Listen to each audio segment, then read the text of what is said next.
Who is going to take care of the wives? Why God created us? What is cosmic energy? The religion is the solution for the things happening all around the world. Jihad does not mean any war fought by any Muslim. Jihad basically means to strive to struggle. The Hindus and the Muslims will be united. He is not cosmic energy, he is more superior than that. Quran gives you the solution to the problems of humankind, not that we shall despise each other. That according to Japan, India will be the superpower of the world. We will be a superpower, will be far superior to the Americans.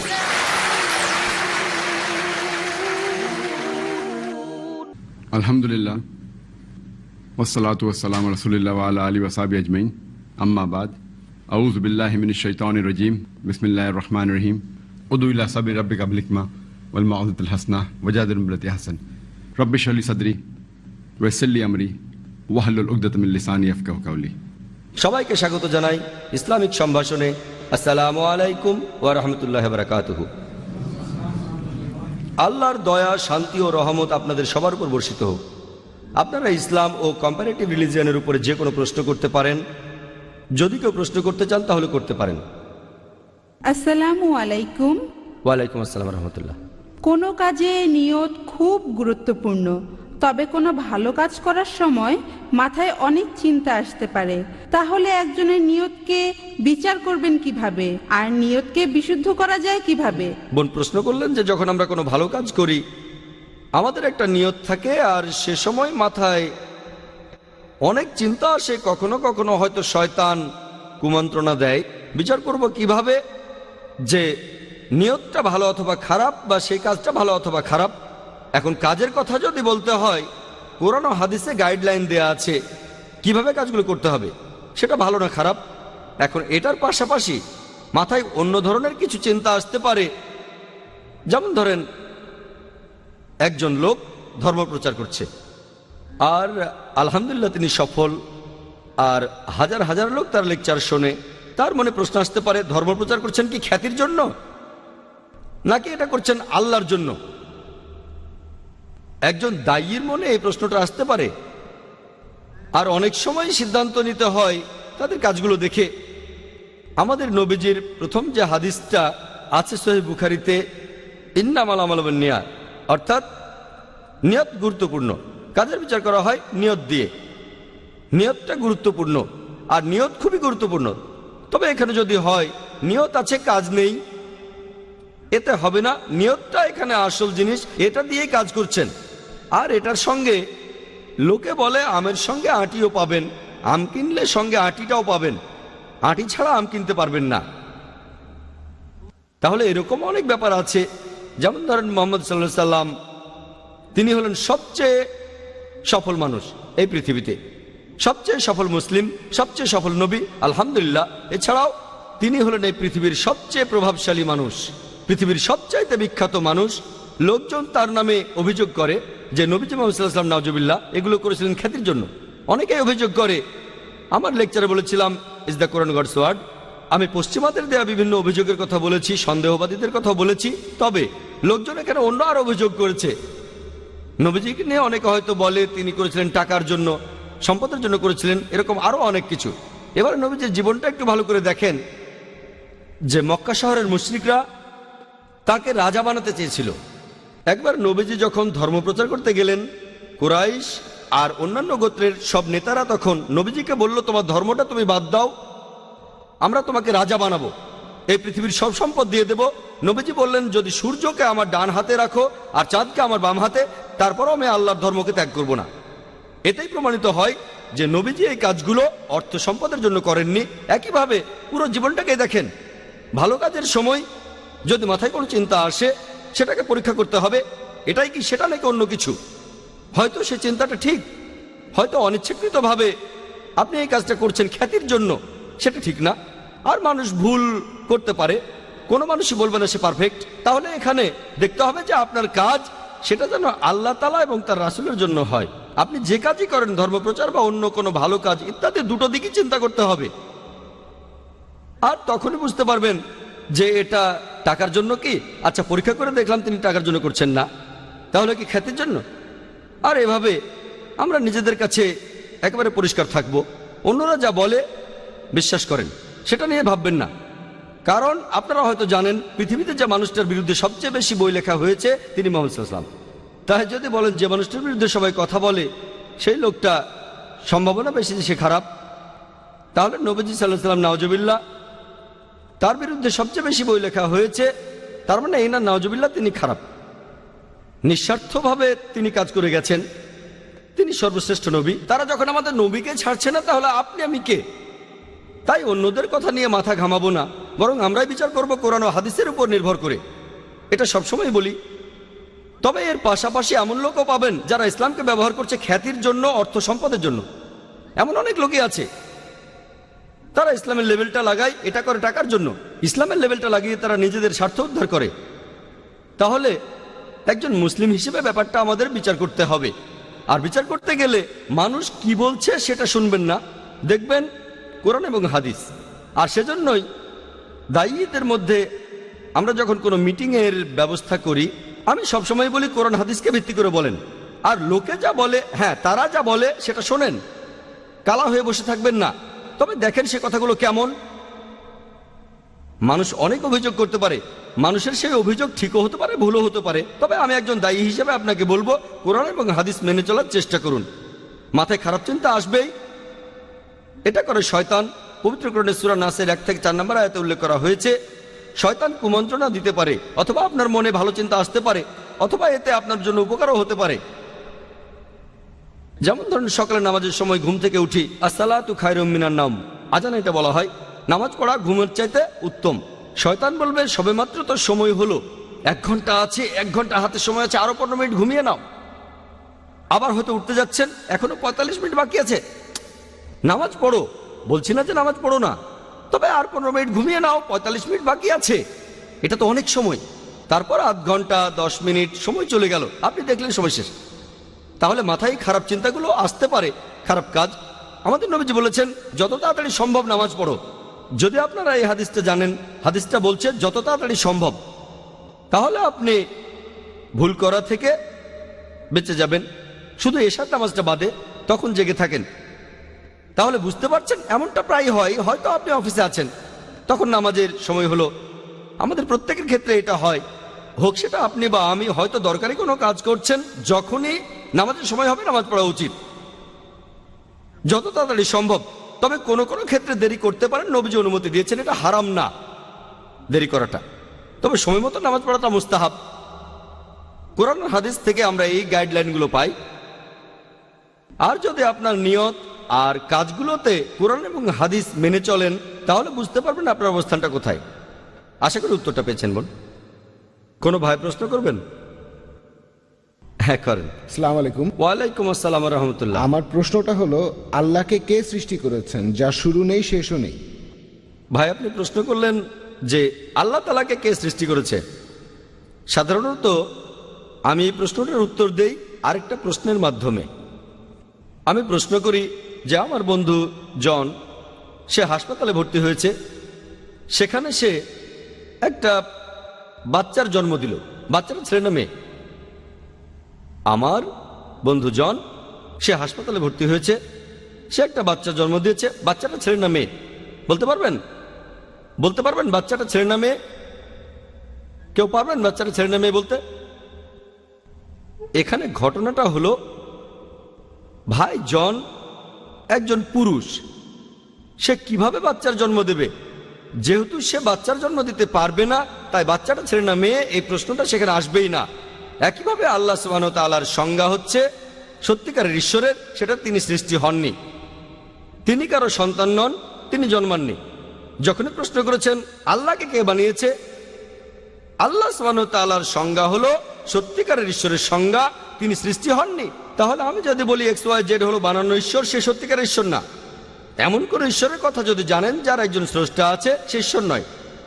কেউ বলল যে অমুক ঈশ্বরকে সৃষ্টি করেছে X অথবা অন্য কেউ, এই ঈশ্বর সত্যিকারের ঈশ্বর নয়, কারণ ঈশ্বর সৃষ্টি হননি, সে মিথ্যা ঈশ্বর। সেজন্য আমরা শাহাদায় বলি লা ইলাহা ইল্লাল্লাহ, কোনো ঈশ্বর নেই, শুধু আল্লাহ ব্যতীত ইল্লাল্লাহ। তাহলে বুঝতে পারছেন যে আল্লাহ সুবহানাহু ওয়া তাআলার একটা সংজ্ঞা হলো তার কোনো শুরু নেই, শেষ নেই, তিনি সৃষ্টি হননি। তাহলে আল্লাহ সুবহানাহু ওয়া তাআলাকে কেউ সৃষ্টি করেনি, তিনি হলেন একা। আর বিশ্বজগতে কখনো সৃষ্টি হননি এমনটা হলেন আল্লাহ সুবহানাহু ওয়া তাআলা। অন্য সবকিছু তিনি সৃষ্টি করেছেন প্রত্যক্ষ বা পরোক্ষভাবে। ঠিক, তাহলে বুঝতে পারছেন যে আল্লাহ সুবহানাহু ওয়া তাআলা তার একটা বৈশিষ্ট্য হলো সৃষ্টিকর্তা। এছাড়াও আল্লাহ তাআলার আরো অনেক বৈশিষ্ট্য আছে। একটা বৈশিষ্ট্য, তিনি সৃষ্টিকর্তা, সবচেয়ে বড় সৃষ্টিকর্তা। আর তিনি সৃষ্টি হননি, তিনি সবকিছু স্রষ্টা, সবকিছু তার উপর নির্ভর করে, তবে তিনি কোনো কিছুর উপর নির্ভর করেন না। আশা করি উত্তরটা পেয়েছেন। বিস্তারিত ভাই প্রশ্ন করলেন যে আমার কোন ক্যাসেটে বিস্তারিত আছে। আমার লেকচার দেখেন, is the Quran God's word. আমার লেকচার, তারপরে প্রশ্নোত্তর পর্ব সব মিলিয়ে আনুমানিক 3.5 ঘন্টা। সেখানে এই সম্পর্কে বিস্তারিত জানতে পারবেন। এই প্রশ্নটাও সেখানে করা হয়েছিল, উত্তরটা আরো বিস্তারিত পাবেন সেখানে। আশা করি উত্তরটা পেয়েছেন। কোনো ভাই কি প্রশ্ন করবেন? হ্যাঁ ভাই। আমার প্রশ্নটা সূরা আল আসরের উপর। 4টা মানদণ্ড আছে: ঈমান, সৎকর্ম, মানুষকে সত্যের আর ধৈর্যের উপদেশ দেয়া। এটা কি মানুষকে উপদেশ দেয়া নাকি নিজে সত্য আর ধৈর্যের পথে থাকা? কারণ এখানে যে অনুবাদটা পড়েছি, মানুষকে উপদেশ দেয়া, আরবিতে কি এটাই আছে নাকি নিজেকে সত্যর পথে রাখা? ভাই প্রশ্ন করলেন পবিত্র কোরআনের সূরা আসরের অনুবাদ নিয়ে। ওয়াল আসরি ইন্নাল ইনসানা লাফি খুসর ইল্লাল্লাযিনা আমানু ওয়া আমিলুস সালিহাতি ওয়া তাওয়াসাউ বিল হক ওয়া তাওয়াসাউ বিস সাবরি। ঈমান আনা এবং সৎ কাজ করার পাশাপাশি মানুষকে সত্যের উপদেশ দেয় আর ধৈর্য ও অধ্যবসায়ের উপদেশ দেয়। এটা ওয়া তাওয়াসাউ বিল হক। এখানে সত্যবাদী হওয়ার পাশাপাশি আপনি সত্যের উপদেশ দেবেন, তাহলে আপনি সত্যবাদী হবেন। না হয়ে মানুষকে উপদেশ দেবেন না, তাহলে সত্যবাদী হবেন। আর এছাড়াও ন্যায়পরায়ণ হবেন। সত্যবাদী হলে ন্যায়নিষ্ঠ হবেন।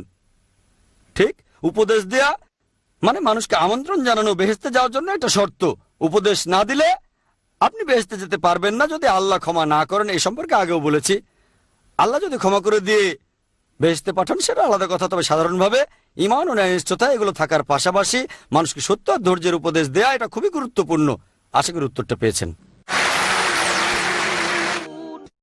কোন বোন কি প্রশ্ন করবেন? আসসালামু আলাইকুম ভাই। ওয়ালাইকুম আসসালাম রহমতুল্লাহ বারাকাতুহু। খ্রিস্টান ধর্মে ইয়াহুয়ার ধারণাটা আসলে কি, আর তারা পবিত্র আত্মাকে বিশ্বাস করে কেন? আর আমি আপনার হায়দ্রাবাদ ট্রিপ সম্পর্কে কিছু জানতে চাই, একটু খুলে বলবেন কি? বোন, আপনি দুটো প্রশ্ন করলেন। আপনি জানতে চাচ্ছেন যে খ্রিস্টানরা কেন ঈশ্বরকে ইয়াহ বলে ডাকে, এর অর্থটা কি। এছাড়াও আপনি আমার হায়দ্রাবাদ ট্রিপ সম্পর্কে জানতে চাইলেন।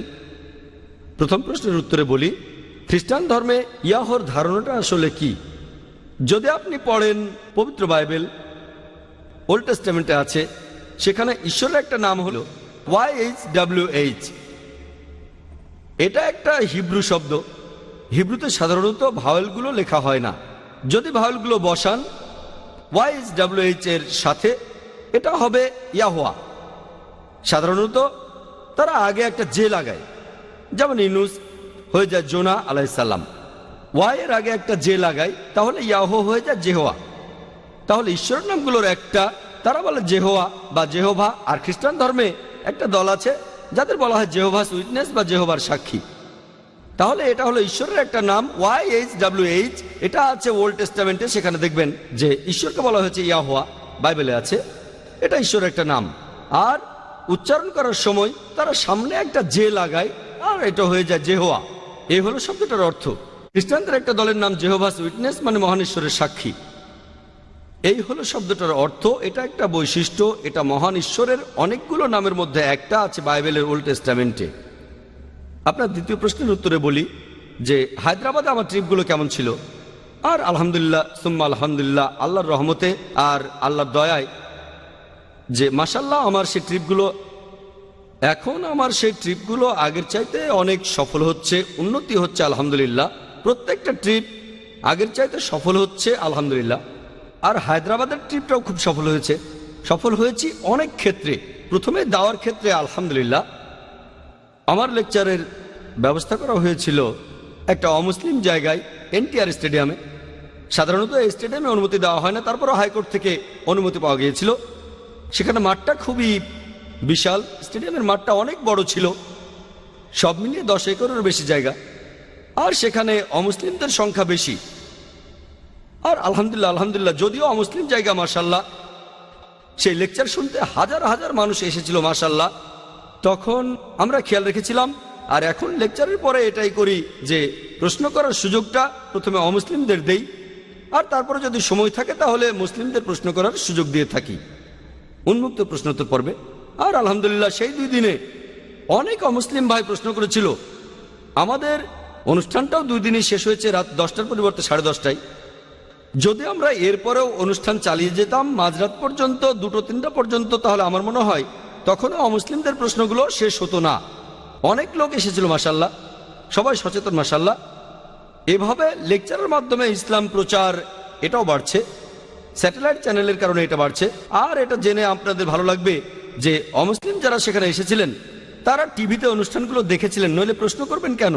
আর চিন্তা করেন, একজন অমুসলিম প্রশ্ন করছে 50-60 হাজার দর্শকের সামনে, অনেক লোক দেখছে, এখানে সাহসের দরকার আছে।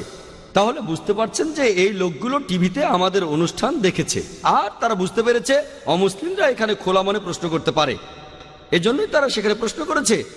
নাহলে চিন্তা করেন, একজন অমুসলিম, তার আশেপাশে হাজার হাজার মুসলিম, প্রশ্ন করার আগে সে 10 বার চিন্তা করবে, অথচ এখানে অমুসলিমদের লাইন পড়ে গেছে প্রশ্ন করতে। এর কারণ মানুষ সচেতন হয়েছে। আর স্যাটেলাইট মিডিয়া আলহামদুলিল্লাহ। তাহলে ধর্মপ্রচারের দিক থেকে বললে আলহামদুলিল্লাহ ট্রিপটা খুবই সফল হয়েছে। আর দাওয়ার প্রসঙ্গে যদি বলেন, অথবা প্রসঙ্গটা যদি হয় ইসলাম, মাশাআল্লাহ একটা ব্যাপার ভালো হয়েছে যে যদি আমরা দেখি যে ইসলামে অনেক দল আছে, যেটা উচিত না, অনেক গ্রুপ আছে, অর্গানাইজেশনও আছে, তবে ইসলাম একসঙ্গে থাকতে বলেছে।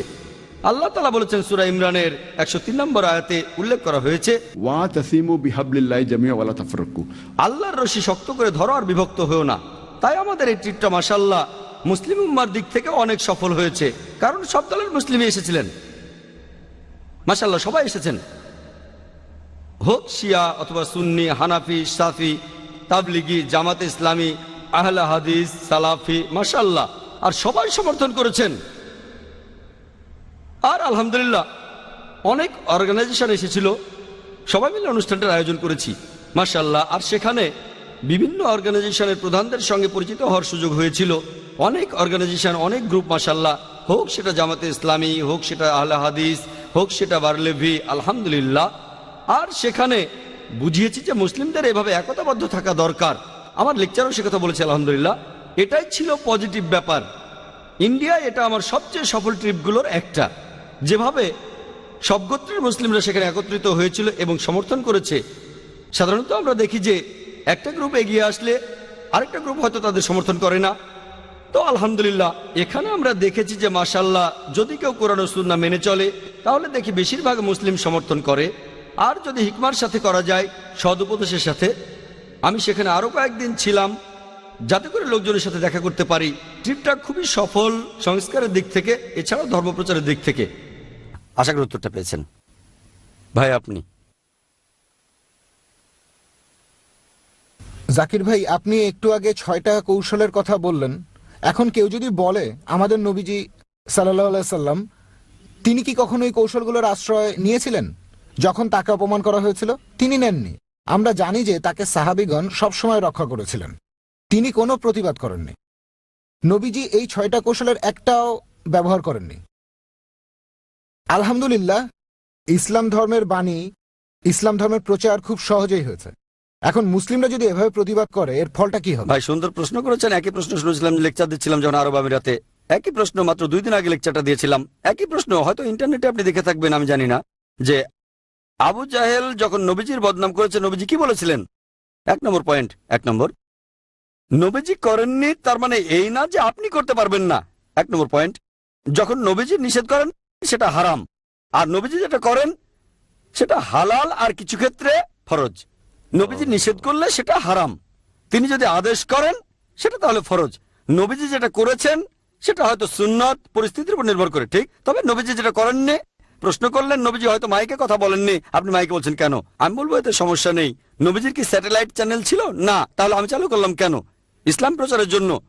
সময় বদলে গেছে, তখন মাইকের প্রয়োজন ছিল না। তবে নবীজি যদি বলেন মাইকে কথা বলা হারাম, তাহলে হারাম, যত লোকের সামনে আপনি বলেন না কেন। তাহলে নবীজি করেননি তার মানে এই না যে সেটা নিষিদ্ধ।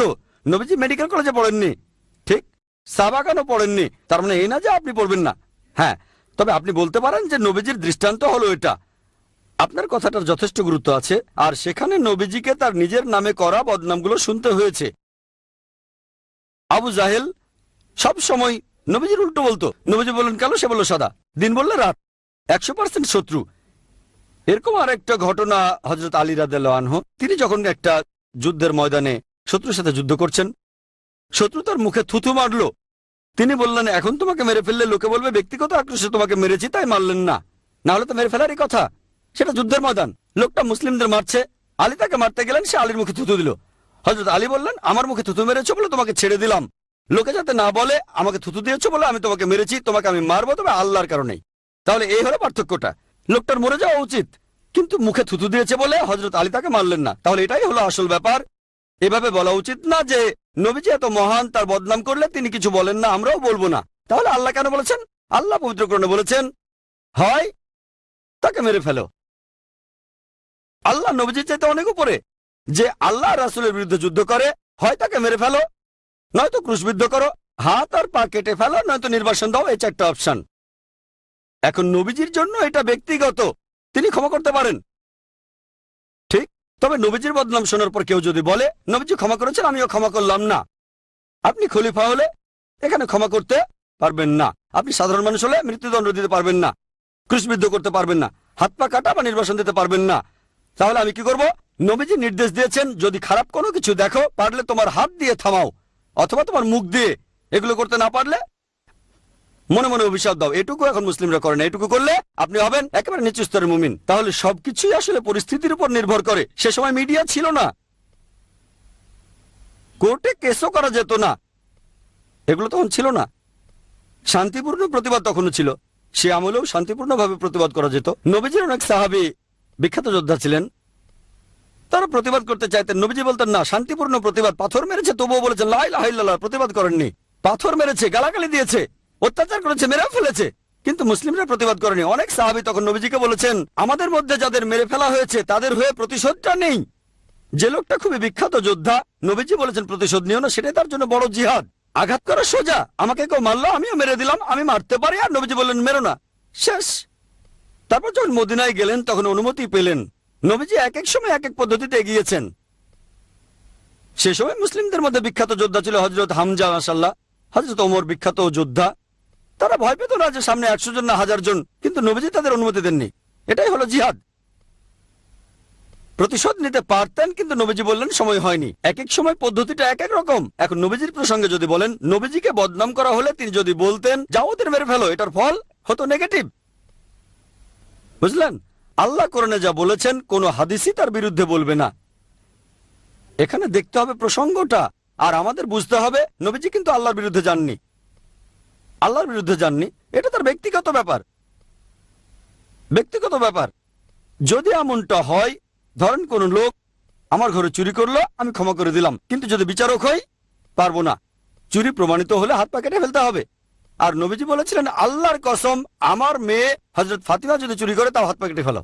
কেউ একজন ক্ষমা করার কথা বলেছিল, ব্যক্তিগতভাবে আমার বাড়িতে চুরি করলে ক্ষমা করে দিতে পারি, কিন্তু আমি যদি বিচারক হই আর বিচার করতে হয় তাহলে শরিয়া মানব, ব্যক্তিগতভাবে ক্ষমা করতে পারি। তাহলে এটাই হলো ইসলাম ধর্মের সৌন্দর্য, মাশাআল্লাহ, ইসলামের মানবতা, যে নবীজি ক্ষমা করে দিয়েছেন, এটাই মহত্ব। নবীজির তখন ক্ষমতা ছিল, প্রতিশোধ নিতে পারতেন, তারপরও ক্ষমা করলেন, এতে নবীজি উপরে উঠলেন। শ্রী শ্রী রবিশঙ্করের চাইতে, যীশু খ্রিস্টের চাইতে উপরে উঠলেন। আমরা এই কথাগুলো প্রচার করব।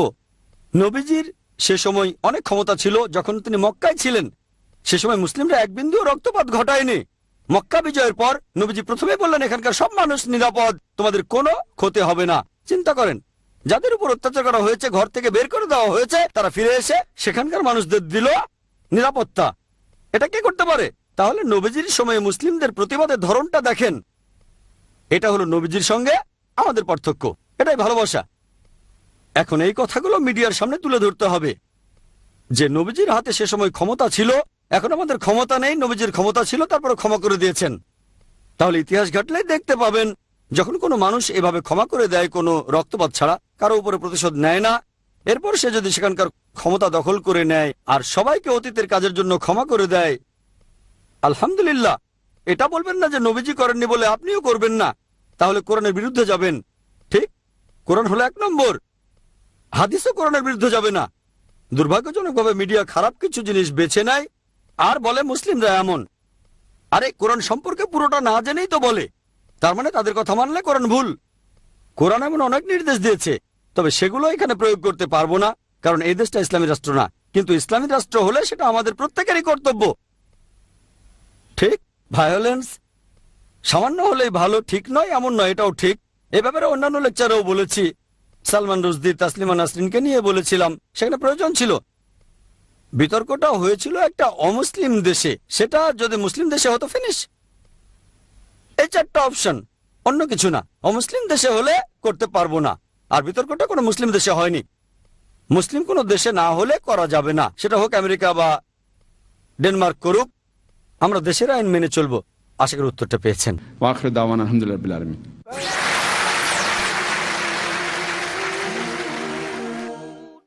আলহামদুলিল্লাহ ওয়াসসালাতু ওয়াসসালাম আলা রাসূলিল্লাহ ওয়া আলা আলিহি ওয়া সাহবিহি আজমাইন, আম্মা বাদ। আউযু বিল্লাহি মিনাশ শাইতানির রাজীম, বিসমিল্লাহির রহমানির রহিম। ওয়া মান আহসানু ক্বাওলাম মিম্মান দুআ ইলাল্লাহি ওয়া আমিলা সালিহান ক্বালা ইন্নানি মিনাল মুসলিমিন। রাব্বি ইশরাহ লি সাদরি ওয়া ইয়াসসির লি আমরি ওয়াহলুল উকদাতাম মিন লিসানি ইয়াফকাহু কাওলি। সবাইকে স্বাগত জানাই ইসলামিক সম্ভাষণে। আসসালামু আলাইকুম ওয়া রাহমাতুল্লাহি ওয়া বারাকাতুহু। আল্লাহর দয়া, শান্তি ও রহমত আপনাদের সবার উপর বর্ষিত হোক। আপনারা ইসলাম ও কম্পারেটিভ রিলিজিয়নের উপরে যে কোনো প্রশ্ন করতে পারেন। যদি কেউ প্রশ্ন করতে চান তাহলে করতে পারেন। কোনো ভাই কি প্রশ্ন করবেন? হ্যাঁ ভাই। আসসালামু আলাইকুম। ওয়ালাইকুম আসসালাম রাহমাতুল্লাহ। আমি পুনা থেকে এসেছি। আমার প্রশ্নটা হলো, খ্রিস্টানরা বলে পবিত্র আত্মা তাদের পথ দেখায়, তাদের কিভাবে বোঝাবো যে পবিত্র আত্মা বলে কিছুই নেই?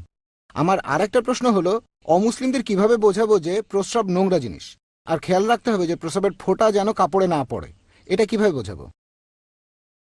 ভাই দুটো প্রশ্ন করলেন। খ্রিস্টানরা বলে পবিত্র আত্মা তাদের পথ দেখায়, তাদের কিভাবে বোঝাবো পবিত্র আত্মা আসলে নেই? আর অমুসলিমদের কিভাবে বোঝাবো প্রস্রাব অপবিত্র? প্রথম প্রশ্নটা যে পবিত্র আত্মা পথ দেখায়, প্রথমে দেখি পবিত্র আত্মা বলতে তারা কি বোঝায়। খ্রিস্টানদের মধ্যে পবিত্র আত্মার অর্থ নিয়ে মতভেদ আছে। যদি পবিত্র আত্মা বলতে ফেরেশতা জিবরাইলকে বোঝায়, জিবরাইল অবশ্যই আছেন, কিন্তু সেটা যদি বোঝায় ট্রিনিটির অংশ তাহলে সেটা ভুল। যে এটা ট্রিনিটির অংশ তার মানে স্বয়ং ঈশ্বর, হ্যাঁ একজন ঈশ্বর আছেন। এখন পবিত্র আত্মা বলতে কি বোঝায়? যদি শুধু ফেরেশতা জিবরাইলকে বোঝায়, তিনি তো অবশ্যই আছেন, এখন তিনি পথ দেখাবেন না। আল্লাহ যদি সাহায্য করতে বলেন তখনই সাহায্য করতে পারেন, কিন্তু নতুন আসমানি কিতাব আর আসবে না। মুহাম্মদ সাল্লাল্লাহু আলাইহি ওয়াসাল্লামের পরে কেউ নিজেকে নবী দাবি করলে তাকে ডাক্তার দেখাতে হবে, নবুয়ত শেষ হয়ে গেছে। এখন পবিত্র আত্মা যদি ঈশ্বর হন, হ্যাঁ ঈশ্বর আপনাকে পথ দেখাতে পারেন, তবে পবিত্র আত্মাকে ট্রিনিটির অংশ বললে সেটা ভুল। আল্লাহ পবিত্র কোরআনে সূরা নিসার 171 নম্বর আয়াতে বলেছেন, ওয়ালা তাকুলু সালাসা, তোমরা ট্রিনিটি বলো না। তারা যেটা বলে যে পবিত্র আত্মা ট্রিনিটির অংশ, এটা ভুল। তবে ঈশ্বরের কথা বললে হ্যাঁ তিনি আমাদের পথ দেখাতে পারেন। আসলে খ্রিস্টানরা সবকিছু মিলিয়ে একটা জগা খিচুড়ি পাকিয়ে ফেলেছে। ট্রিনিটির কথা বললে সেটা ভুল, ট্রিনিটি বলে কিছু নেই। তবে ঈশ্বর আছেন, তিনি আমাদের পথ দেখাতে পারেন, আমরাও দোয়া করতে পারি। ঠিক একইভাবে ফেরেশতা জিবরাইল আল্লাহ চাইলে তিনিও সাহায্য করতে পারেন। এখন ট্রিনিটি যে ভুল সেটা প্রমাণ করতে হবে। আত্মা অবশ্যই আছে, এটার উল্লেখ আছে গসপেল অব জনে 16 নম্বর অধ্যায়ের 12 থেকে 14 অনুচ্ছেদে। যিশু তার নিজের মুখে বলেছেন, আমি তোমাদের অনেক কথাই বলতে চাই, তবে তোমরা সেগুলো এখন বুঝবে না, কারণ যখন সত্যের আত্মা এখানে আসবে সে তোমাদের সত্যের পথে নিয়ে যাবে। সে তার নিজের কথা বলবে না, যা শুনবে সেগুলোই বলবে, সে আমাকে মহিমান্বিত করবে। এই সত্যের আত্মা হলো মুহাম্মদ সাল্লাল্লাহু আলাইহি সাল্লাম। তারা কি বলবে সেটাও আমরা জানি। সত্যের আত্মা বলতে এখানে বোঝানো হয়েছে যে নবীজি মুহাম্মদ সাল্লাল্লাহু আলাইহি ওয়াসাল্লাম এসে আমাদের পথ দেখাবেন, তার মানে রেখে গিয়েছেন পবিত্র কোরআনে সহিহ হাদিস, এগুলোই নির্দেশনা। প্রথমে দেখতে হবে তারা কি বোঝাচ্ছে, তারপর বলতে হবে যে খ্রিস্টান ধর্ম বা ইসলাম ট্রিনিটিতে বিশ্বাস করে না, বিশ্বাস করে এক ঈশ্বরে। এর জন্য আমার ভিডিও ক্যাসেট দেখেন, similarities between Islam and Christianity. এবারে দ্বিতীয় প্রশ্নে আসি, অমুসলিমদের এটা কিভাবে বোঝাবো যে প্রস্রাব নোংরা জিনিস? এটা পরিষ্কার করে ফেলতে হয়। এখন মানুষের প্রস্রাবের কথা বললে এটা নাজিস। এর কারণটা হলো প্রস্রাব আসলে বর্জ্য পদার্থ, শরীরে যেটা দরকার নেই সেটা বর্জ্য পদার্থ। এদিক থেকে বললে এটা নাজিস, কারণ এটা শরীরের বর্জ্য পদার্থ। তার মানে এই না যে সব প্রাণীর প্রস্রাবই হারাম বা নাজিস, বেশিরভাগেরটা হতে পারে। এভাবে যদি মানুষের প্রস্রাবের কথা বলেন, এটা বর্জ্য পদার্থ যেটার প্রয়োজন নেই। এখন প্রশ্ন হলো যে ইসলাম ধর্মে আমরা এ কথাটা এভাবে বলি কেন? এখানে কিছু বৈজ্ঞানিক যুক্তিও আছে। আল্লাহ বলেছেন বিশ্বাস করো, কেন? আল্লাহ মালুম। নবীর কথা আমরা বিশ্বাস করি, তবে কিছু ব্যাপারে যুক্তি দেখানো যায়। আমরা যখন প্রকৃতির ডাকে সাড়া দিই তখন পানি ব্যবহার করি অথবা পরিষ্কার করে ফেলি। কেন? প্রথম কথা, মুসলিমদের সবাই খতনা করি। খতনা করা না থাকলে বিভিন্ন রোগ হতে পারে, যেমন প্রেপিউসে ইনফেকশন হতে পারে, অন্যান্য ইনফেকশনও হতে পারে, এইডস হওয়ার সম্ভাবনাও বেশি। রিসেন্ট সার্ভে যাদের খতনা দেওয়া আছে তাদের এইডস হওয়ার সম্ভাবনা খুবই কম। যাদের খতনা করা তাদের সঙ্গীদেরও এইডস হওয়ার সম্ভাবনা কম, দুটোই। তাহলে এইডস হওয়াটা কঠিন, অসম্ভব বলবো না, সম্ভাবনা কম। এর পাশাপাশি তাদের স্ত্রীদেরও এইডস হওয়ার সম্ভাবনা খুবই কম। আমেরিকা একটা সার্ভে করেছিল উগান্ডায় যে যদি স্বামীর এইডস থাকে আর খতনা করা না হলে স্ত্রীর এইডস হওয়ার সম্ভাবনা 85%, খতনা করা হলে 15%। এই হলো সার্ভে। রিসার্চ হচ্ছে সার্ভেগুলো নিয়ে, তবে এটা এখন প্রতিষ্ঠিত সত্য, খতনা করা হলে রোগ হওয়া বা ছড়ানোর সম্ভাবনা কম। যৌন রোগের ক্ষেত্রেও এটা খাটে। এছাড়াও খতনা দেয়া না থাকলে যদি প্রকৃতির ডাকে সাড়া দেন পরিষ্কার হবে না, ইনফেকশন হতে পারে। খতনা দেওয়ার পরে পরিষ্কার করতে হবে, পরিষ্কার করা ভালো, তা না হলে ইনফেকশন হতে পারে, রোগ জীবাণু, অস্বাস্থ্যকর। কেউ বলবে না এটা স্বাস্থ্যকর, কোনো ডাক্তারই এ কথা বলবে না, সবাই বলবে পরিষ্কার করতে হবে। দেখবেন যে পশ্চিমারা যখন প্রকৃতির ডাকে সাড়া দেয় তখন তারা কমোডে প্রচুর পরিমাণে পানি ঢালে কিন্তু নিজেরা পানি নেয় না। তবে ইসলাম পরিচ্ছন্নতার কথা বলে, বৈজ্ঞানিকভাবে এটা সঠিক, এভাবে তাদের বোঝাতে পারেন। আশা করি উত্তরটা পেয়েছেন। কোন ভাই কি প্রশ্ন করবেন? আসসালামু আলাইকুম ভাই। ওয়ালাইকুম আসসালাম রহমতুল্লাহ বারাকাতুহু। এখন অনেক অমুসলিম মহিলাই ইসলাম ধর্ম গ্রহণ করছে। আমার প্রশ্নটা এই মহিলাদের বিয়ে সম্পর্কে, কারণ অনেক মুসলিম পরিবারই বেশ রক্ষণশীল আর তারা চায় না যে তাদের ছেলে এমন কোনো রিভার্ট মহিলাকে বিয়ে করুক। ভাই প্রশ্ন করলেন যে অনেক মহিলা ইসলাম গ্রহণ করছে, আর আমিও একমত যে পুরুষদের চাইতে মহিলারা বেশি ইসলাম গ্রহণ করছে। যারা ইসলাম গ্রহণ করছে তাদের 2 ভাগ মহিলা আর 1 ভাগ পুরুষ। আপনি বললেন যে এই মহিলাদের বিয়ে করতে সমস্যা হয়, আর অনেক মুসলিম পরিবারই চায় না তাদের ছেলে এমন রিভার্ট মেয়েকে বিয়ে করুক। যোগ্য পাত্র খুঁজে পাওয়া, রিভার্টদের কথা বাদ দেন, যারা প্রথম থেকে মুসলিম মহিলাদের জন্য যোগ্য পাত্র খুঁজে পাওয়া কঠিন। রিভার্ট তাদের কথা বাদ দিলাম, পরিস্থিতি খুবই খারাপ, বেশিরভাগ মানুষই ভুল পথে চলছে। তাহলে ভালো পাত্র খুঁজে পাওয়া এখন একটা সমস্যা, আর ভালো ছেলে খুঁজে পাওয়া কঠিন। ভালো মেয়ে খুঁজে পাওয়া সহজ, কারণ আল্লাহ তাদের সেভাবে বানিয়েছেন, আর মহিলারা সেজন্য বেশি ইসলাম গ্রহণ করছে। এখন আপনার প্রশ্নটা রিভার্ট কোনো মহিলাকে বিয়ে করার প্রসঙ্গে। এটা বলা উচিত না যে মুসলিম ছেলে রিভার্ট মহিলাকে বিয়ে করবে না, আর অনেক সময় ইসলাম গ্রহণের পেছনে অন্য কারণও থাকে, সব না কিছু কারণ। হয়তো LBW, লাভ বিফোর ওয়েডিং, প্রেম করে বিয়ে করবেন, এক্ষেত্রে আগে ইসলাম ধর্ম গ্রহণ করতে হবে, তাই রিভার্ট হলেন। তবে আলহামদুলিল্লাহ আমি অনেক মহিলাকে দেখেছি যারা মুসলিম হচ্ছেন ইসলামের কারণেই। এখনকার দিনে অনেকে ইসলাম গ্রহণ করছে। যদি কোনো মেয়ে বা ছেলে ইসলামের গুণের কারণে মুসলিম হয়, কারণটা LBW না, লাভ বিফোর ওয়েডিং। আর এমনটা হলে এরা যে ইসলাম ধর্ম পালন করবে তার সম্ভাবনা বেশি, জন্ম থেকে যারা মুসলিম তাদের চেয়ে তো বেশি। এটাই সাধারণত হয়, তবে সবসময় না। মাশাআল্লাহ জন্ম থেকে মুসলিম এমন অনেকেই আছেন খুবই ধার্মিক। তবে সাধারণত যদি কোনো লোক ইসলাম ধর্মের সৌন্দর্য দেখে মুসলিম হয়, ইসলাম সম্পর্কে জেনে, তাহলে তার ধর্ম পালন করার সম্ভাবনা বেশি, জন্ম থেকে যারা মুসলিম তাদের চাইতে অনেক বেশি। বুঝতে পেরেছেন? তবে আমি সেই সব রিভার্টদের কথা বলছি না যারা মুসলিম হচ্ছে অন্য কারণে হোক, সেটা টাকা বা প্রেমের কারণে। এমনকি আলহামদুলিল্লাহ তাদের মধ্যে অনেকে যারা মুসলিম হয়েছে হয়তো প্রেমের কারণে, হয়তো প্রথমে ইসলাম সম্পর্কে জানতো না, একটা মুসলিম ছেলের সাথে প্রেম ছিল, কয়েক বছর পরে দেখা যায় সেই মেয়ে সেই মুসলিম ছেলের চাইতে বেশি ধর্ম পালন করছে, ছেলেটা শুধু নামে মুসলিম। বিয়ের আগে মেয়েটাকে বলেছে তোমাকে ধর্ম বদলাতে হবে, তারপর দেখা গেল সেই মেয়ে মুসলিম হলো, কয়েক বছর পরে সেই মেয়ে হয়তো ইসলাম পালন করছে বেশি বেশি করে। হয়তো স্বামীকে সে দাওয়া দিচ্ছে, স্বামী মানবে কিনা সেটা আলাদা ব্যাপার, এরকম অনেক আছে। তবে যদি কোনো পুরুষ বা মহিলা ইসলামের গুণের কারণেই মুসলিম হয়, তাহলে তারা মুসলিম ঘরে জন্মানো ছেলে মেয়েদের চাইতে বেশি ধর্ম পালন করবে, এই সম্ভাবনাই বেশি। এখানে অনুৎসাহিত না করে উৎসাহ দিতে হবে। তবে এর পাশাপাশি অন্যান্য বিষয়গুলো দেখতে হবে। আরো অনেক বিষয় আছে। অনেকে দেখে সৌন্দর্য, আভিজাত্য, সম্পদ আর গুণ, সেরা হলো গুণ। অন্য 3টা বিষয় দেখবেন, এমন না যে দেখবেন না। কেউ যদি সুন্দরী মেয়ে বিয়ে করতে চায় করতে পারে, এতে কোনো রকম সমস্যা নেই। তবে সেরাটা হলো গুণ। সৌন্দর্য দেখতে গিয়ে গুণটাকে বাদ দেবেন না। যদি কারোর মধ্যে 4টা জিনিসই পান তবে তা আলহামদুলিল্লাহ। যদি কাউকে বিয়ে করেন যে সুন্দরী, সম্পদশালী, অভিজাত আর গুণবতী, আলহামদুলিল্লাহ। তবে সেরাটা হলো গুণ। আর নিজের অবস্থানের সাথে সামঞ্জস্য রেখে বিয়ে করবেন, এগুলো সব হাদিসে লেখা আছে। অবশ্য এমন না যে সবই মানতে হবে, কিছু নাও মানতে পারেন।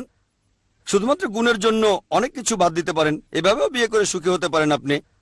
তাহলে এখানে বিভিন্ন বিষয় দেখে নিতে হবে। এখানে অনুৎসাহিত করা হচ্ছে না, উৎসাহ দেওয়া হচ্ছে, তবে বিভিন্ন বিষয় দেখে নিতে হবে। এমন না যে কলেজে প্রেম হয়েছে, 1 বছর পরে মুসলিম হয়ে বিয়ে করে ফেললেন। এখানে অনেক বিষয় দেখতে হবে। সেই মেয়ে একজন ভালো মুসলিম হতে পারে। এখানে সব দিকে খেয়াল রাখবেন, তাদের অনুৎসাহিত করবেন না, বরং আপনারা উৎসাহ দেবেন। আশা করি উত্তরটা পেয়েছেন। কোনো ভাই কি প্রশ্ন করবেন? হ্যাঁ ভাই। আসসালামু আলাইকুম। ওয়ালাইকুম আসসালাম। হিজরি ক্যালেন্ডার চালু হওয়ার আগে মক্কা মদিনায় কোন ক্যালেন্ডার চালু ছিল, আর সৌর বছরের সাথে এই হিজরি ক্যালেন্ডার, এই দুইটাকে আমরা কিভাবে মিলাবো? ভাই প্রশ্ন করলেন যে হিজরি ক্যালেন্ডার আসার আগে মক্কা আর মদিনায় কোন ক্যালেন্ডার ব্যবহার করা হতো, আর হিজরি ক্যালেন্ডারকে সৌর বছরের সাথে কিভাবে মিলাবো, পার্থক্যটা কি? 1 নম্বর পয়েন্ট, হিজরি ক্যালেন্ডার হিজরির আগে থেকেই চালু ছিল, তবে তারা মানত চান্দ্র বছর।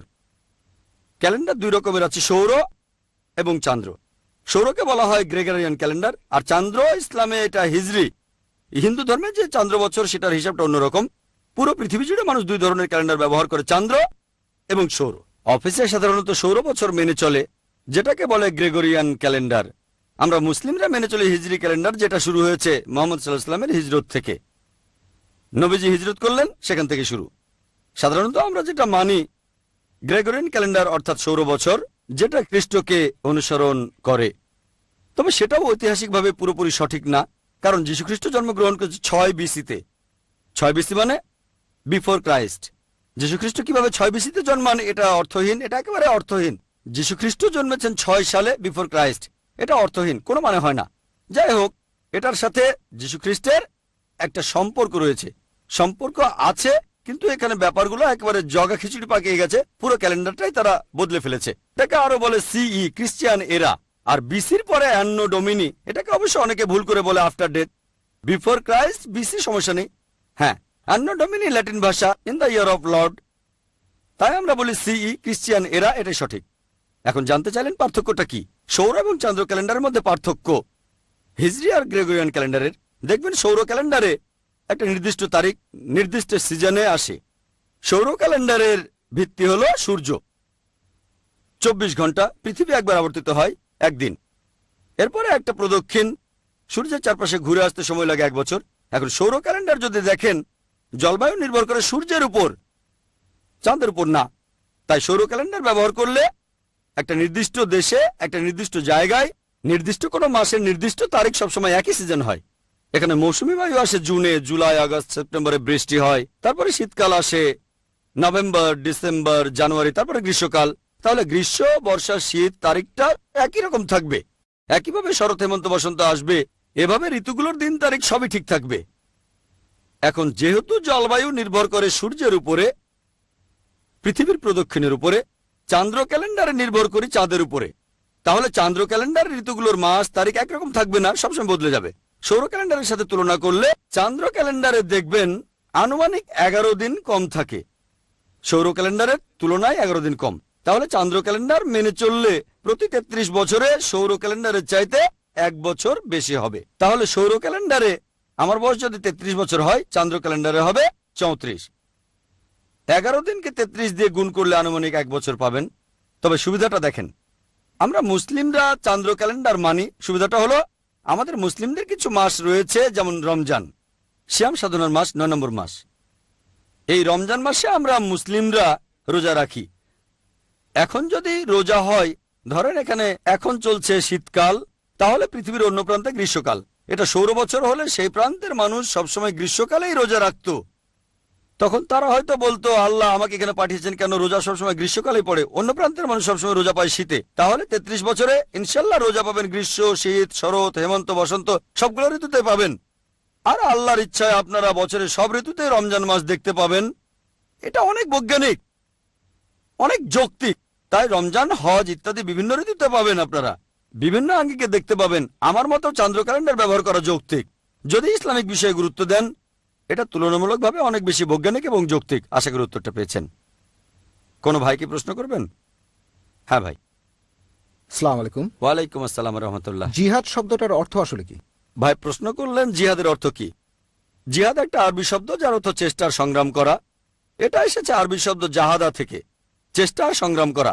তাহলে জিহাদ অর্থ চেষ্টা আর সংগ্রাম করা। তবে অনেকেরই ভুল ধারণা আছে, শুধু অমুসলিমদের নয়, অনেক মুসলিমদেরও এই ধারণা আছে যে যদি কোনো মুসলিম কোনো যুদ্ধ করে যে কোনো কারণে, তাহলে সেটাই হচ্ছে জিহাদ। হোক সেটা ব্যক্তিগত কারণে, টাকা পয়সার কারণে, অথবা যদি হয়ে থাকে কোনো রাজনৈতিক কারণে, অথবা যদি হয় এলাকার কারণে, অথবা খ্যাতির জন্য। যখনই মুসলিমরা কোনো যুদ্ধ করে সেটাই জিহাদ। এটা একেবারে সম্পূর্ণরূপে ভুল ধারণা।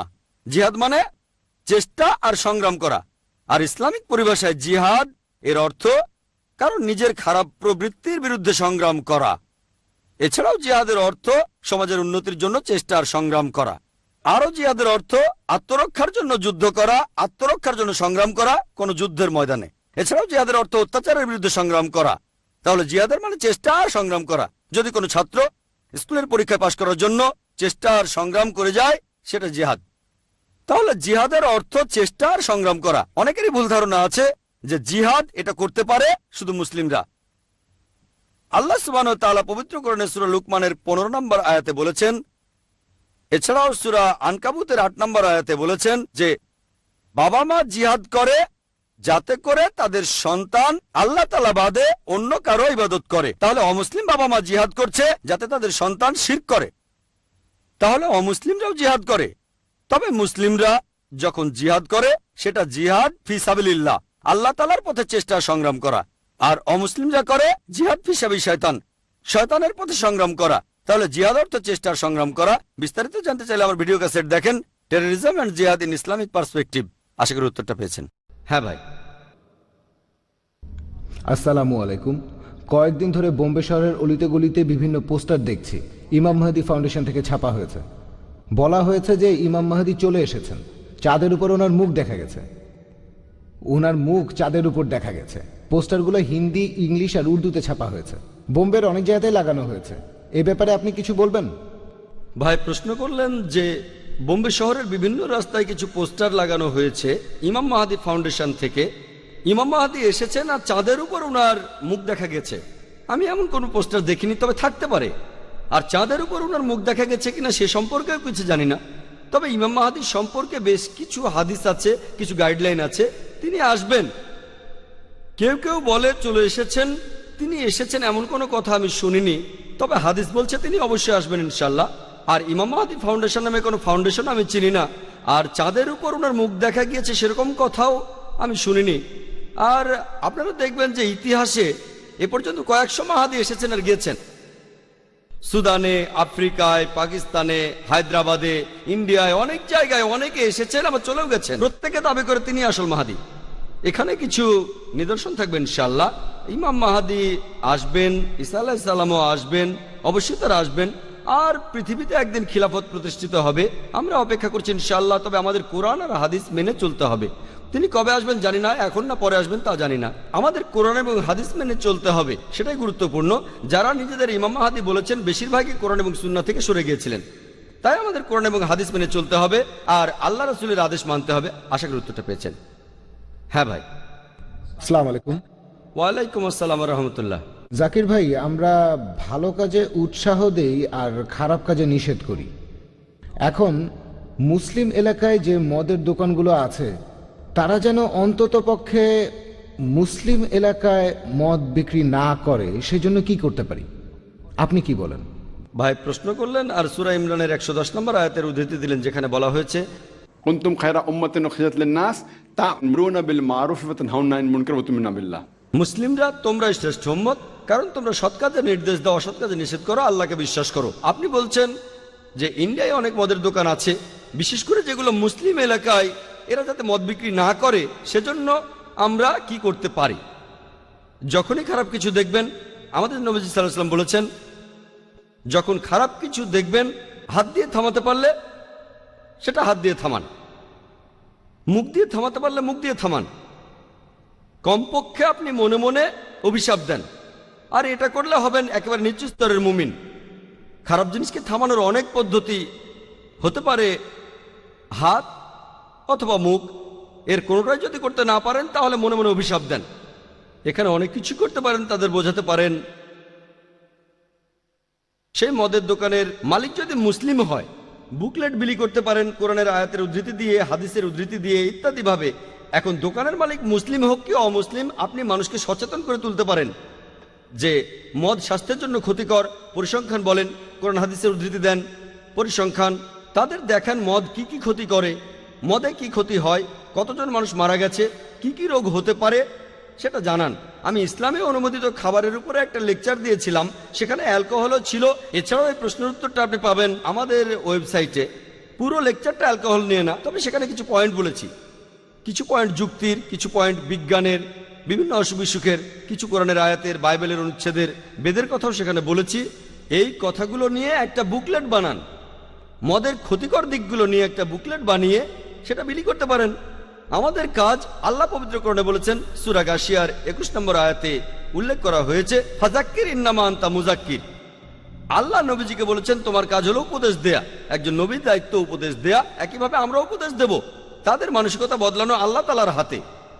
আমরা যথাসাধ্য চেষ্টা করব, এই কাজটা বন্ধ করার চেষ্টা করব, অন্তত বলতে পারবো চেষ্টা করেছিলাম।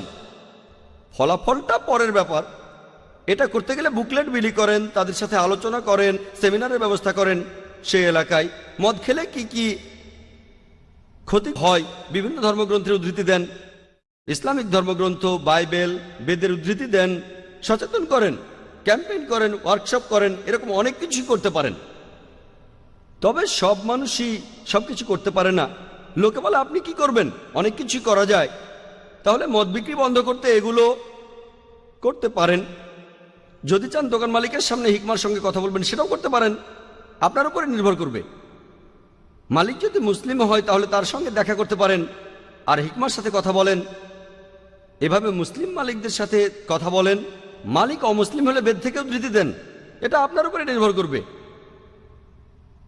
আর এভাবে আপনি মালিক আর কাস্টমারদের সচেতন করতে পারেন। দুটোর যে কোনো একটাই সফল হতে পারবেন, না হলেও চেষ্টা তো করেছেন। আল্লাহ তাআলাকে বলতে পারবেন এই খারাপ কাজটা থামানোর জন্য আমি যথাসাধ্য চেষ্টা করেছি। আশা করি উত্তরটা পেয়েছেন। কোনো ভাইকে প্রশ্ন করবেন? আসসালামু আলাইকুম। ওয়ালাইকুম আসসালাম রহমতুল্লাহ। স্কুলে বা কলেজে ভর্তির জন্য ডোনেশন দেয়া এর অনুমতি আছে? ভাই আপনি প্রশ্ন করলেন যে স্কুল বা কলেজে ভর্তির জন্য ডোনেশন দেওয়ার অনুমতি আছে কিনা, ইসলামিক নিয়মে অনুমতি আছে কিনা। দেখেন, এই ডোনেশনটা যদি স্কুলের উন্নতির কাজে লাগানো হয়, যেখানে স্কুল কর্তৃপক্ষ আপনাকে একটা রসিদ দেবে, আমার মতে সেটা হারাম না। ব্যাপারটা খুব ভালো না, তবে হারামও না। যেমন ধরেন একজন ধনী লোক, তিনি ডোনেশন দিলেন 20,000, 50,000 বা 1 লাখ টাকা, সেটা দিয়ে স্কুলের নতুন বিল্ডিং বানানো হবে বা নতুন টিচার নিয়োগ দেওয়া হবে, তাতে সমস্যা নেই। তবে এটা যদি ঘুষ হয় সেটা হারাম। ঘুষ আর ডোনেশনের মধ্যে পার্থক্য আছে। পবিত্র কোরআনে সূরা বাকারার 188 নম্বর আয়াতে উল্লেখ করা হয়েছে, অন্যের সম্পত্তি গ্রাস করার জন্য বিচারকদের হাতে ঘুষ দিও না। যদি এটা ঘুষ হয়ে থাকে সেটা হারাম, ডোনেশন হলে অনুমতি আছে। এখন মানুষ হয়তো বলবে একই জিনিস, পার্থক্য নেই, ঘুষ আর ডোনেশন একই জিনিস, ডোনেশন দেয়া আর ঘুষ দেওয়া সমান। নবীজি সাল্লাল্লাহু আলাইহি ওয়াসাল্লাম বলেছেন, একজন প্রশ্ন করেছিল উপহার আর ঘুষের মধ্যে আপনি পার্থক্য করবেন কিভাবে? তুমি ওই অবস্থানে না থাকলে, উপহারটা যদি না আসতো তাহলে ঘুষ। এখন আমরা অনেকেই ডোনেশন দেই মেডিকেল কলেজে অথবা ইঞ্জিনিয়ারিং কলেজে অথবা কোনো স্কুলে। যদি ডোনেশন দেন, আপনি যদি অফিসিয়াল কোনো রসিদ পান আর টাকাটা দিয়ে যদি স্কুলের কোনো উন্নতি হয়, এই উদ্দেশ্যে আসন সংরক্ষিত থাকলে আমার মতে কোনো সমস্যা নেই। কিন্তু ডোনেশনের এই টাকাটা যদি প্রিন্সিপালের পকেটে যায় অথবা ম্যানেজমেন্টের পকেটে, কোনো টিচারের পকেটে, তাহলে হারাম, এটা ঘুষ। আপনি বেশিরভাগ ক্ষেত্রে দেখবেন যে ডোনেশনটা দেবেন সেটা কারো পকেটে চলে যাবে, রসিদ দিতে পারে বা নকল রসিদও দিতে পারে, এটাও ঠিক না। তাহলে যদি ডোনেশন দিতে চান, এই ব্যাপারগুলো দেখতে হবে। আর এই ব্যাপারগুলো দেখে আপনি ডোনেশন দিতে পারেন, টাকাটারও সদ্ব্যবহার হবে। তবে যদি তারা সরাসরি ঘুষ চায় সেটা হারাম। ঘুষ দিয়ে ভর্তি করানো সম্পূর্ণ হারাম। আশা করি উত্তরটা পেয়েছেন। ওয়াখির দাওয়ানা আলহামদুলিল্লাহ ওয়াসসালাতু ওয়াসসালামু আলা রাসূলিল্লাহ ওয়া আলা আলিহি ওয়া সাহবিহি আজমাইন, আম্মা বাদ। আউযু বিল্লাহি মিনাশ শাইতানির রাজীম, বিসমিল্লাহির রহমানির রহিম। উদু ইলা সাবিলি রাব্বিকা বিল হিকমা ওয়াল মাউইযাতিল হাসানাহ ওয়াজাদিল বিল্লাতি আহসান। রব্বি ইশরাহ লি সাদরি ওয়া ইয়াসসির লি আমরি ওয়াহলুল উকদাতাম মিন লিসানি ইয়াফকাহু কাওলি। সবাইকে স্বাগত জানাই ইসলামিক সম্ভাষণে। আসসালামু আলাইকুম ওয়া রাহমাতুল্লাহি ওয়া বারাকাতুহু। আল্লাহর দয়া, শান্তি ও রহমত আপনাদের সবার উপর বর্ষিত হোক। আপনারা ইসলাম ও কম্পারেটিভ রিলিজিয়নের উপরে যে কোনো প্রশ্ন করতে পারেন। যদি কেউ প্রশ্ন করতে চান তাহলে করতে পারেন। হ্যাঁ ভাই। পবিত্র বাইবেলে আছে যে যীশু খ্রিস্ট তার শিষ্যদের বলছেন যে অন্য জাতির মানুষকে ব্যাপটাইজ করো পিতা পুত্র পবিত্র আত্মার নামে। এখন আমার প্রশ্নটা হলো, এই অনুচ্ছেদটাই কি যিশুর ঈশ্বর হওয়ার প্রমাণ? না হলে এটার উত্তরটা কি হবে?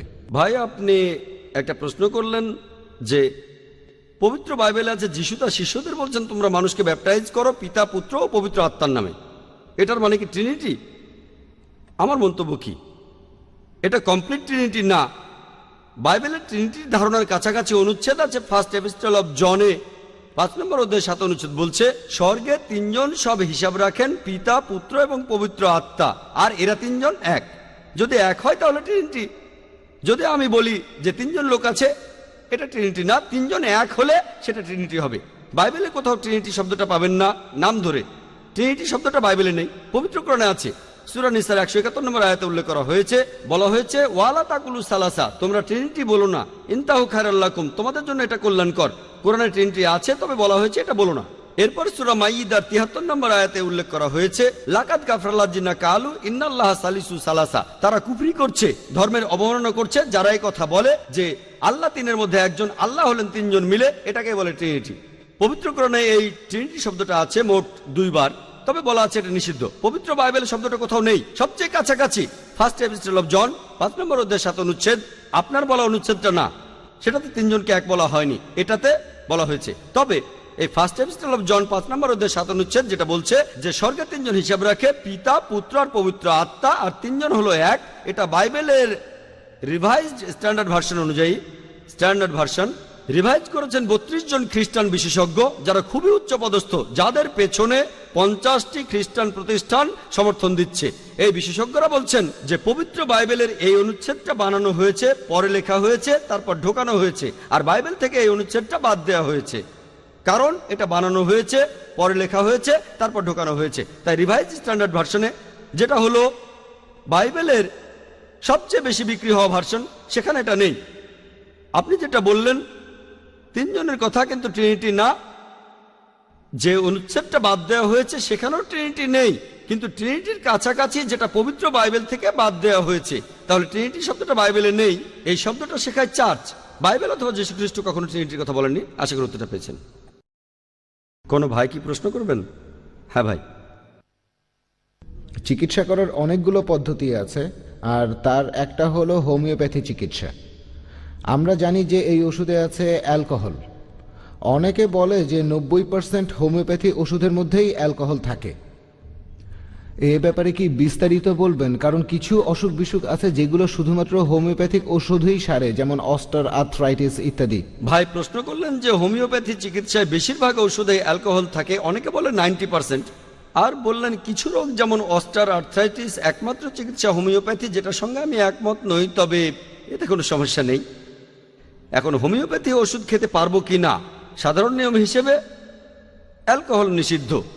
যদি এটাই একমাত্র ওষুধ যেটা আপনার জীবন বাঁচাবে, জীবন বিপন্ন হলে অনুমতি আছে।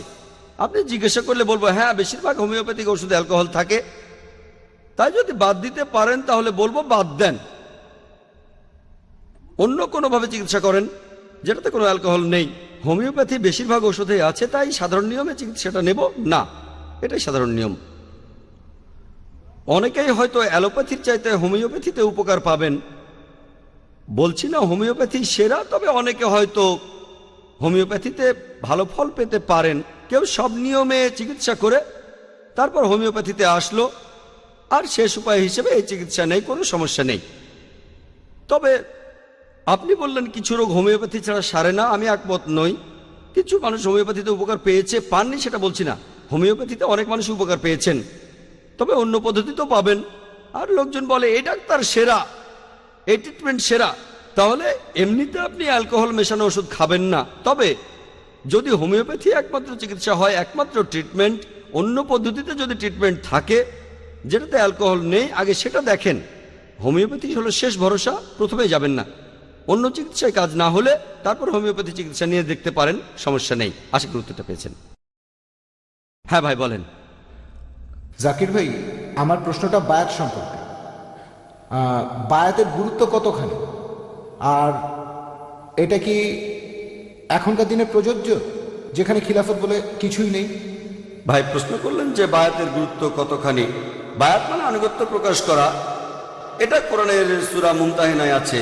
এখানে 12 নম্বর আয়াতে বলা হয়েছে, হে নবী, যখন মুমিন নারীরা তোমার কাছে এসে বায়াত করে, সূরা মুমতাহিনার 12 নম্বর আয়াতে উল্লেখ করা হয়েছে, এটাই হলো বায়াত। তাহলে আমরা দেখতে পাচ্ছি যে ইসলাম ধর্মে যদি কোনো খিলাফত থাকে যারা উচিত কাজ করে, আর প্রত্যেক মুসলিমেরই বায়াত করা উচিত কোনো খলিফার কাছে। যদি খিলাফত থাকে, খলিফাকে মেনে চলবেন, সব নিয়ম কানুন মেনে চলবেন। তবে দুর্ভাগ্যের কথা, এখন কোনো খিলাফতই নেই। তবে যদি থাকে এটা আবশ্যক। আর নবীজির কাছে একটা বায়াত আমরা অলরেডি করেছি। তিনি আল্লাহর প্রেরিত সর্বশেষ ও চূড়ান্ত রাসূল। যদি কোনো খলিফা থাকেন আমরা বায়াত করব, এটা মুসলিমদের সবার জন্য বাধ্যতামূলক। দুর্ভাগ্যজনকভাবে কোনো খিলাফত নেই। কিছু মানুষ আবারও খিলাফত প্রতিষ্ঠার চেষ্টা চালাচ্ছে, তবে খিলাফত থাকলে বায়াত করা বাধ্যতামূলক। এখন বায়াত বিভিন্ন প্রকারের হতে পারে। আপনি এখানে বললেন খিলাফতের কথা, আমাদের নবীজির কাছে বায়াত করা সেটা আমরা সবাই করেছি। মুসলিমরা লা ইলাহা ইল্লাল্লাহ মুহাম্মাদুর রাসূলুল্লাহ বিশ্বাস করি এক আল্লাহ এবং মুহাম্মদ তার রাসূল। এরপর যদি কোথাও খিলাফত চালু হয় তাহলে বায়াত করা বাধ্যতামূলক। এছাড়াও হতে পারে কোনো অর্গানাইজেশনের কাছে বায়াত করা, এটা বাধ্যতামূলক না। যেমন কোনো অর্গানাইজেশনের নেতার কাছে বায়াত করা। এভাবে যত নিচে নামবেন গুরুত্ব ততটাই কম। নবীজির হাদিসে আছে, যেখানে দুজন লোক আছে তাদের একজন আমির হবে। উপরের দিকে গেলে আমাদের রাসূল, তিনি 1 নম্বর, তারপর আছেন খলিফা। এরপর যদি খলিফা কাউকে ক্ষমতা দেন তাহলে তাকে মানতে হবে। নবীজি সবার উপরে, নবীজি কাউকে ক্ষমতা দিলেন অথবা খলিফা কাউকে ক্ষমতা দিলেন, তিনি থাকবেন পরের স্তরে। নবীজি নিয়োগ দিলেন বা খলিফা নিয়োগ দিলেন, এ আমার হয়ে কাজ করবে, এটা হলো 3 নম্বর পর্যায়ে। এরপর কোনো অর্গানাইজেশনের নেতার কাছে বায়াত করা। এভাবে যত নিচে নামবেন উপরের স্তরে এটা ফরজ নবীজি অথবা খলিফার ক্ষেত্রে।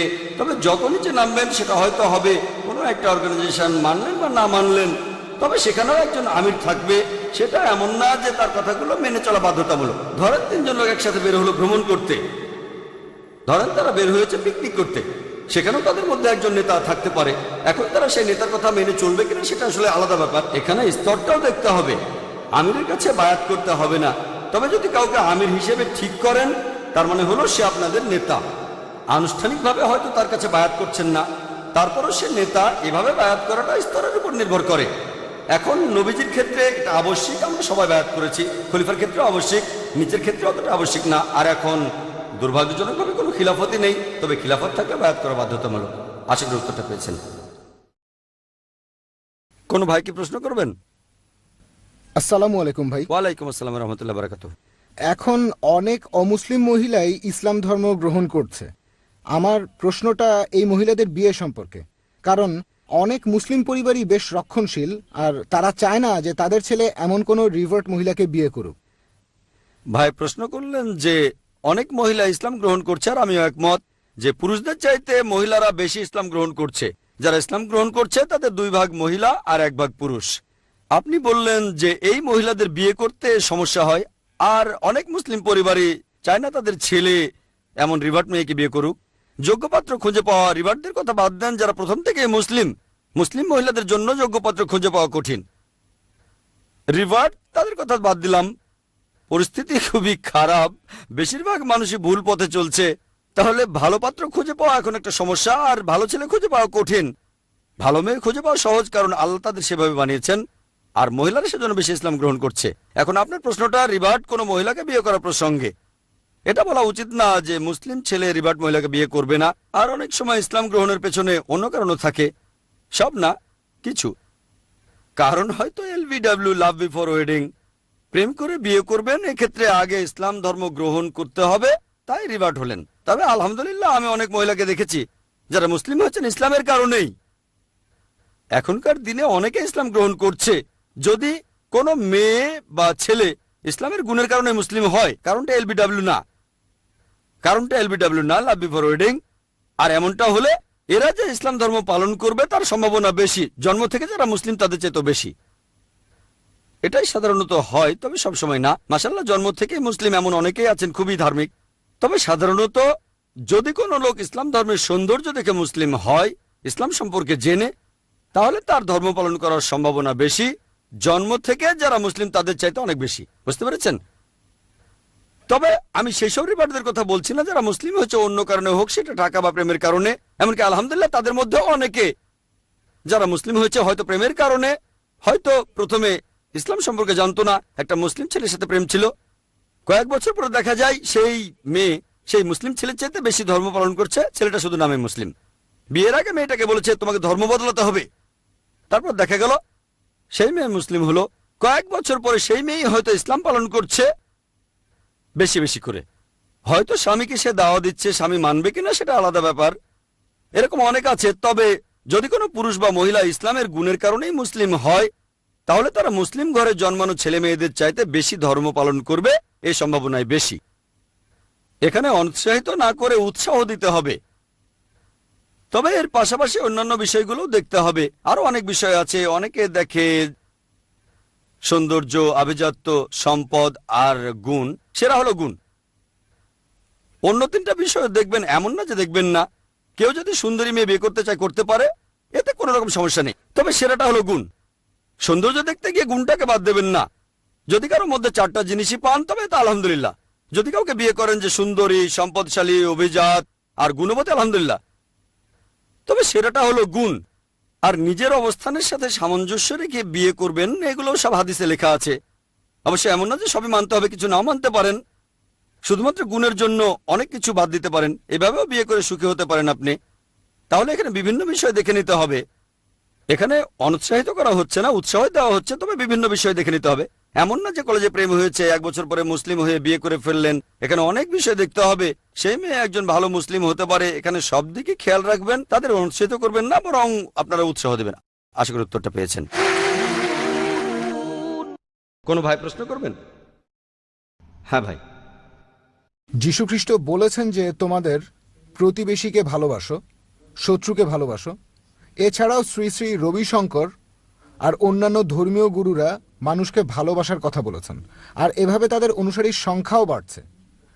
এখন আমাদের নবীজি সাল্লাল্লাহু আলাইহি সাল্লাম তিনি কিভাবে এই ভালোবাসার কথা প্রচার করেছেন? ভাই খুব সুন্দর প্রশ্ন করেছেন।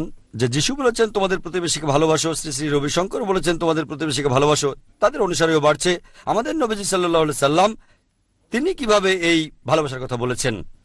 আপনারা দেখবেন যে আমাদের নবীজির কথা বেশিরভাগ লোক মেনে চলে। সংখ্যার দিক থেকে খ্রিস্টানরা অনেক বেশি, তবে ধর্ম পালন করার কথা বললে মুসলিমরা সংখ্যায় অনেক বেশি। মুসলিমরা সংখ্যায় 130 কোটি আর খ্রিস্টানরা প্রায় 200 কোটি। কিন্তু ধর্ম পালন করার দিক থেকে খ্রিস্টানদের তুলনায় অনেক বেশি মুসলিম তাদের ধর্ম পালন করে থাকে। তাহলে ধর্ম পালনের দিক থেকে ইসলাম 1 নম্বর। আপনি প্রশ্ন করলেন যে যীশু খ্রিস্ট বলেছেন প্রতিবেশীকে ভালোবাসো, আমিও একমত। আর শ্রী শ্রী রবিশঙ্করও বলেছেন, মুহাম্মদ সাল্লাল্লাহু আলাইহি সাল্লাম এটা বলার পাশাপাশি দেখিয়ে দিয়েছেন কিভাবে সেটা অর্জন করতে হবে। নবী সাল্লাল্লাহু আলাইহি সাল্লাম বলেছেন যে একজন কখনো সত্যিকারের মুসলিম হবে না সে যদি ভরপেটে নিজের ঘরে ঘুমায় যখন প্রতিবেশী ক্ষুধার্ত থাকে। এক সাহাবী বললেন, আমার প্রতিবেশী কারা? নবীজি বললেন, আশেপাশের 40 ঘর তোমার প্রতিবেশী। 40টা ঘর আপনার প্রতিবেশী। তার মানে ভরপেটে ঘুমাতে পারবেন না যদি প্রতিবেশী ক্ষুধার্ত থাকে। এমন অনেক হাদিস প্রতিবেশীর কথা বলছে, ঠিক। আর এর পাশাপাশি সেখানে সুবিচারের কথা বলা হচ্ছে। প্রতিবেশীকে ভালোবাসবেন, শ্রদ্ধা করবেন, হোক সে মুসলিম বা অমুসলিম, একই সাথে ন্যায় বিচারও করতে হবে। কিন্তু মিডিয়া তারা ভুল জিনিস প্রচার করে। ইসলামে যেখানে ন্যায় বিচারের কথা বলা হয়েছে তারা সেটা অন্যভাবে প্রচার করে। তবে আমাদের নবীজি যে বলেছেন তোমাদের প্রতিবেশীকে ভালোবাসো, এই কথাটা প্রচার করে না যেন এই কথাটা কোথাও বলাই হয়নি। পবিত্র কোরআনে সূরা মাউন, ঠিক এখানে আছে, দুর্ভোগ তাদের যারা প্রতিবেশীকে সাহায্য দানে বিরত থাকে।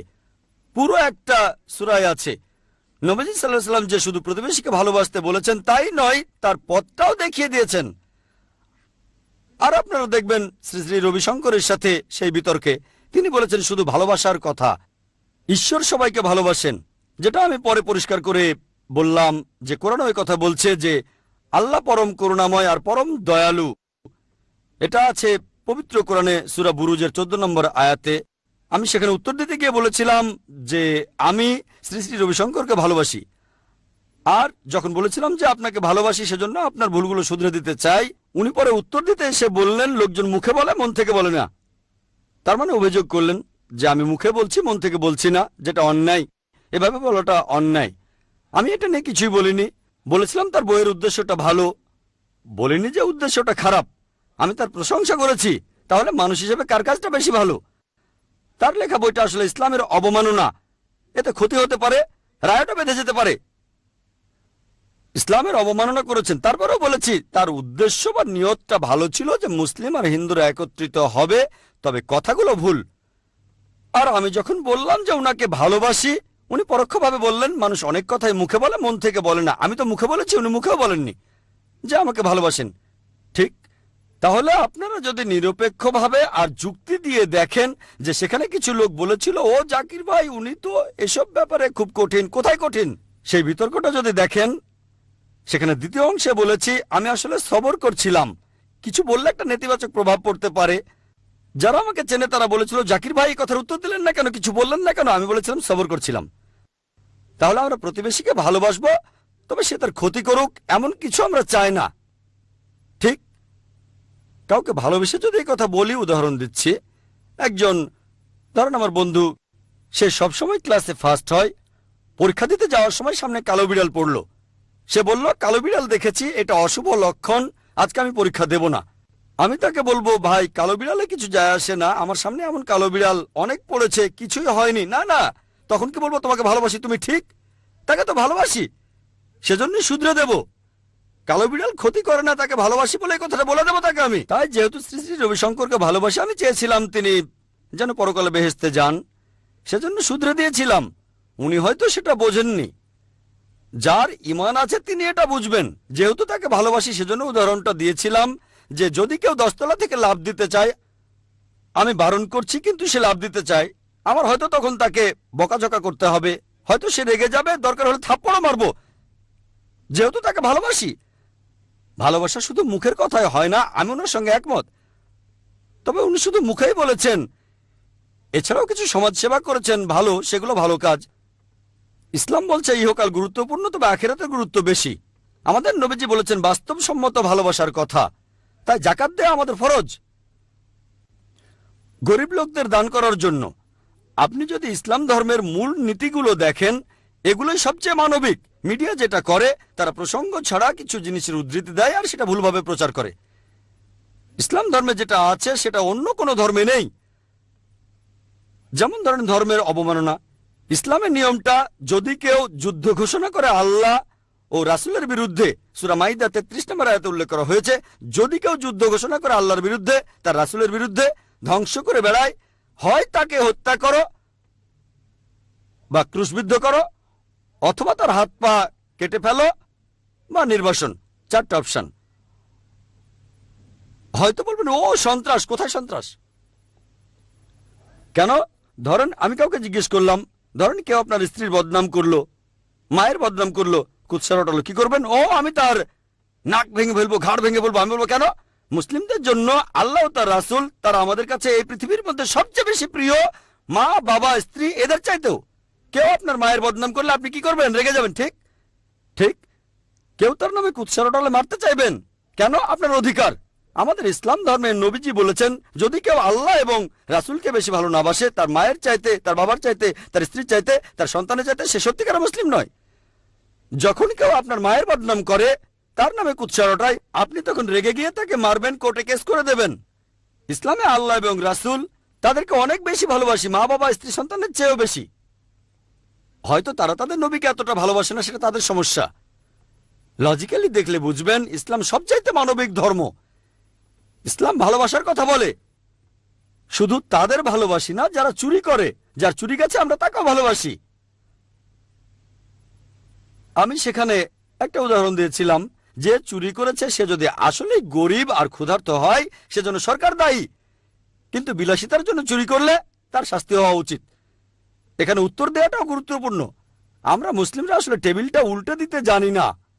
যদি আমরা যুক্তি আর প্রসঙ্গ দেখিয়ে তাদের অভিযোগের উত্তরটা দিতে পারি, ইনশাল্লাহ সবাই তাহলে বলবে ইসলামই শ্রেষ্ঠ ধর্ম।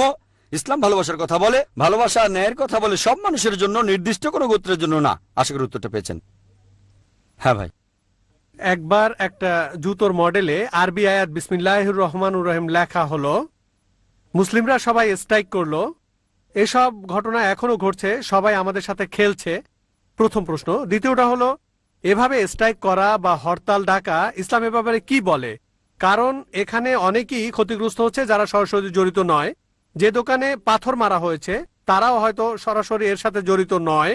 ইসলাম ধর্ম এ ব্যাপারে কি বলছে? ভাই, আপনি প্রশ্ন করলেন আর এটার উত্তর আমি আগেই দিয়েছি। আমি একটা জেনারেল উত্তর দিয়েছি। সেই উত্তরটার মধ্যে সবকিছুই পড়ে, সালমান রুশদি, তাসলিমা নাসরিন আর আমেরিকা সবকিছু। আমার উত্তরটা ছিল সামগ্রিক। তারপরে ডেনমার্কের ছাপানো সেই কার্টুনগুলো নিয়েও আমি বলেছিলাম। সেখানে বলেছিলাম যে 6 নম্বর ছিল ভায়োলেন্স। এই ভায়োলেন্সের ব্যাপারে তখন আমি বলেছিলাম ফ্ল্যাগ পুড়িয়ে দিলেন, লোকে আপত্তি করতে পারে, তবে এটাকে হারাম বলবে না। অথবা ঢিল মেরে জানালার কাঁচ ভাঙলেন, সেই দেশের এম্বাসির জানালা যেটা অন্যায় করেছে, তবে অন্য কারো দোকানে আগুন ধরানোকে হারাম বলবো।